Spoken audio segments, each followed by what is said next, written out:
All right, so this video is going to be on quanternions and 3D projection. So we got our little 3D cube that's made from triangles. This is our mesh. And this little white box is a little box that if my mouse goes in it and I click, I can drag it around. Pretty simple. That's all I got right now. And if I press R, I can change what axis it rotates on. Right now, I'm using what's called Euler angles. Euler angles, if you look on my website here, you could check out that link if you want to. Euler angles can rotate along different axes, but rotating along multiple axes at the same time can be kind of tricky. Because you can get what's called gimbal lock. What happens is that when you're rotating on different axes, because the way Euler formulas work, eventually two axes will align, and that causes issues, and it can cause what I just said before, gimbal lock. These are the formulas you can use for Euler angles. This is technically is represented like this, using a matrix and linear algebra, but looking at it this way just is less confusing, so I like looking at it this way. You can do the linear algebra way if you want, but if you look at it, it does kind of make sense. Look at this is a multiplied by 1, that's getting z to be the z the same, and then you have it multiplied by cosine. It's pretty much the same thing. But anyways, this is for rotating along the x-axis, the z-axis, and the xy plane, and that's what we're doing here. These are our this is rotating along no axis, the x-axis, y-axis, and then the z-axis. These are our Euler angles that we're using right here. But let's change this. First, I'd like to say that this code was originally from TS Coding, and then I changed a bunch of it. Check him out. Subscribe. He doesn't know anything about me. I don't know anything. I only know him. But he does really good videos. He did a video about one formula that demystifies 3D graphics. He talked about the projection formula, which is this right here. And this is how we're projecting onto the screen. We take this vertex and we just divide x and y by z. So anyways, let's get into the quanternions. So I have a little example of what it kind of looks like rotating along multiple axes. It was kind of a mix of TS Coding, myself, and ChatGPT that made this, but I picked it apart. So you could say it's from me, you could say it's not from me, whatever you want. I don't think ChatGPT is necessarily cheating if you're using it as a learning tool. I think you should be using it because Google sucks. That's just the world we live in. Google sucks. Any search engine just sucks. They used to be better, but they just suck now. So anyways, what is a quaternion? It's a 4-component number. We have 3 imaginary numbers and 1 real number, which is W. X, Y, and Z are imaginary numbers. Where if you think of like a complex number, so let's do new. A complex number, if you remember, is A plus BI, where I is the square root of -1, and that'll give you, a distance on, an XY plane, or a spot in an XY plane and the X and Y axis.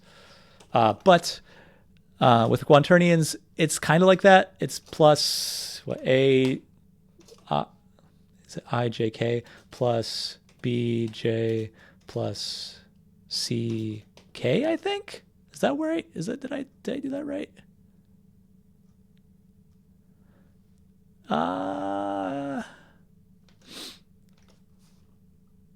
I believe so. I don't know if it shows exactly that thing. Quaternion. Wonder if it'll show it here. But it's A plus B, BI. Okay, that's what. A plus BI plus C. It's almost the same thing. If this other AI thing isn't lying to us.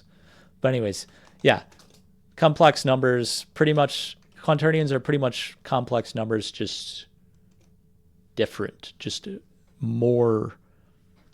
Anyways, So yeah, W is our vector, X, Y, Z are imaginary.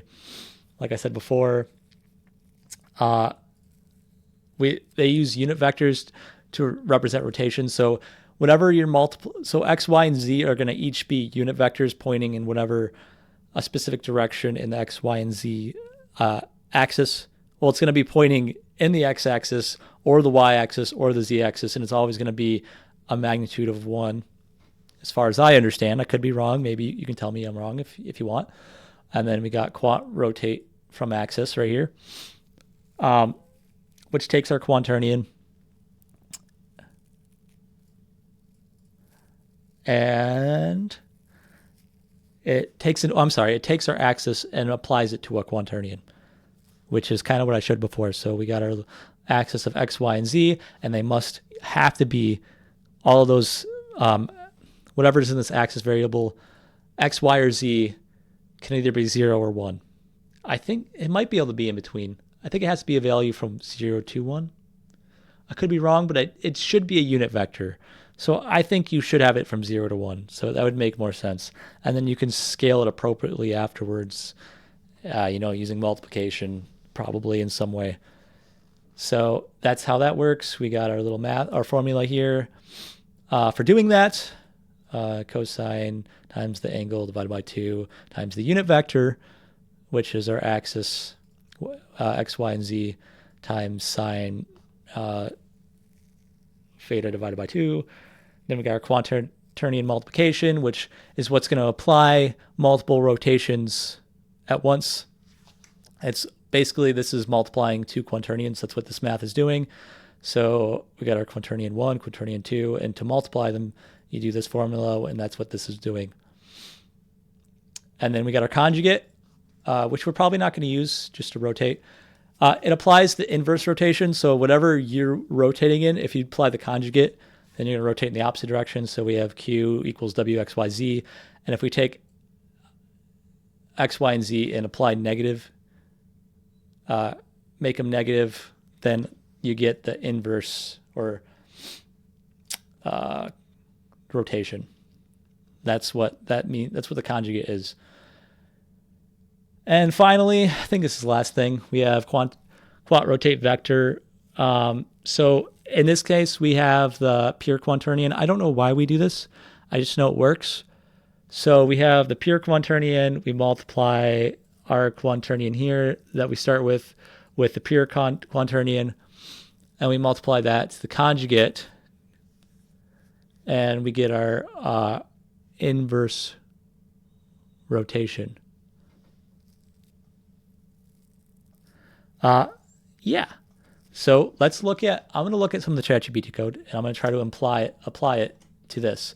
So if we're going to do that, let's change our graphics pipeline, which I showed before, which is, first we rotate the cube, then we translate it, then we apply the camera, project, and screen. Here, I have no camera, so if you look at my code, I'll name this graphic. It's kind of messy, probably not cleaned up or organized. Graphics pipeline. We have first translate, then we rotate, and then we project it. We convert it from, so when we're doing all this stuff, the points are from 0 starting here to 1, -1 to 1, I'm sorry.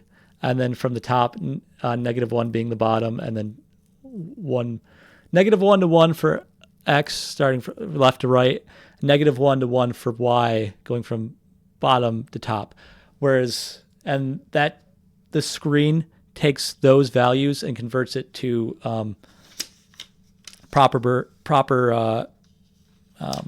values for the screen, which would be from 0 to the screen width from left to right, and then from 0 to the screen height from bottom to top. That's what the screen does. So it translates to that. So we got translate, then we rotate, and then we got convert, or we got our screen, which takes those points and converts it to proper points to project on the screen. And then after we do that, we draw to the screen our mesh. And I also am drawing the points or the vectors to the screen, and that is our graphics pipeline. So what we're going to do is we're going to take out this rotate part. So let rotated equals, because we're not using stupid Euler angles. Rotated equals, just make it null for now because we're not doing anything with it. And now we cannot rotate our cube. Cool. That's what we wanted. And if we look at the quaternion example, where we can rotate along multiple axes, we can look at those formulas we did before, and we see here, this is where we rotate, and this is the graphics pipeline, and we rotate first, and this is applying the camera. We're not going to worry about that. We're just rotating. So let's add that quat rotate vector thingy, which we're going to need. So we're going to copy and paste because that's what we do. Not really. It's important to learn about things instead of just copying, pasting. But sometimes, I mean, you're never going to understand everything, but you should try to understand things for sure. Otherwise, you're going to F it up. So let's copy and paste what we need. We're going to need all these functions for the quat rotate vector. We need quat multiply. Then we need quat conjugate. The reason it's applying the conjugate to rotate beyond me, I don't know if you really need to do that. Actually, I'm curious. I'm going to try getting rid of this and see if it works without applying the conjugate, because I don't see a need to apply a conjugate. Maybe I'm wrong, because I feel like that just inverts the... oh, I got rid of my window. I just now realizing that. Let's bring this window back. I got this little pop-out thing. Boom. Now we can see our code right here again, or the output of our code. So we got that, and now we just need to apply our rotation. And this is drawing edges. That's why there's an A and B. It's drawing lines. I'm not doing it this way, but that's why it looks like this. So now we need to get our Q, which is this. I don't know why it starts off with W being 1. That is beyond me. Maybe it just has to be. I don't know. I'm not going to pretend to know everything. Oh, we're going to want to... So we got our quaternion, then we're going to have to... Let's multiply it by some axis, by the x-axis. So we're going to rotate by the x-axis here. Quat multiply. Quat, do we have quat from axis angle? We don't. We're going to need that function.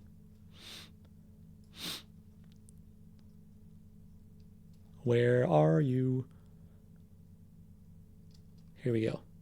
That's what we're missing. From axis angle. And so we're going to rotate on the x-axis. That's what we decided. The angle. Do we have an angle? Yep, we got their angle right here. It's doing a similar thing, dt, which is 1 second per FPS or something like that. 1 second per... It's going to... What is it? What is dt? I don't actually know. What is dt? Hang on. I got to do this. dt. Okay, so that's 1 divided by 60, and if it's going 60 times per second, okay, so it's a 60th of a second.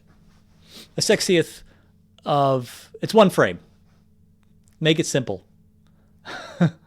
That's going to increment every frame, I believe.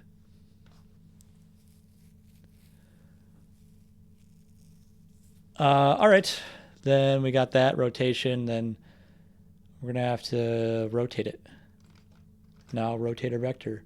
We multiplied our angle to our, here's our vertex, this is the angle we're going to apply to our quaternion. Now, somewhere down here, we're going to change rotated to be, whoa, not that, to be this. And we're going to change this Q, leave Q, but then change this to vert.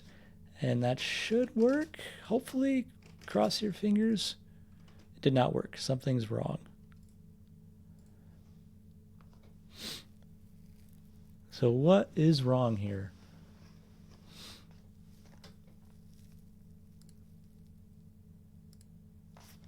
Let's see what they did. Q, oh, aha. Q equals. Still not right.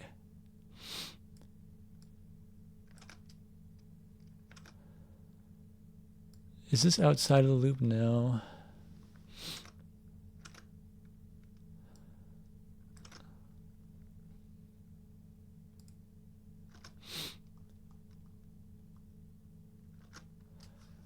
Oh, rotated. There we rotated.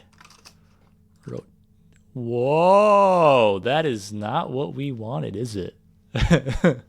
It's close. Let's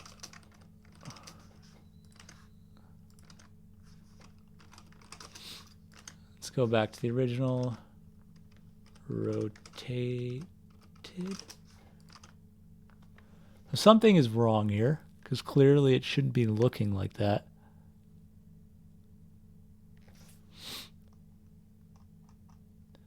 We're close, just not completely there.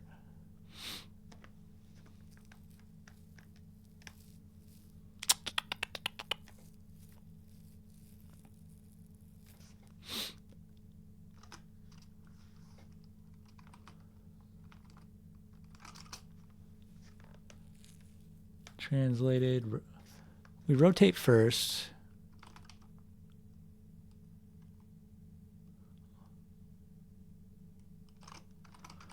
What does our translate?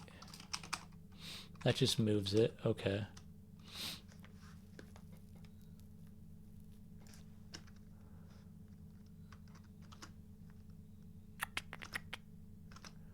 We got our vertice. Something is wrong.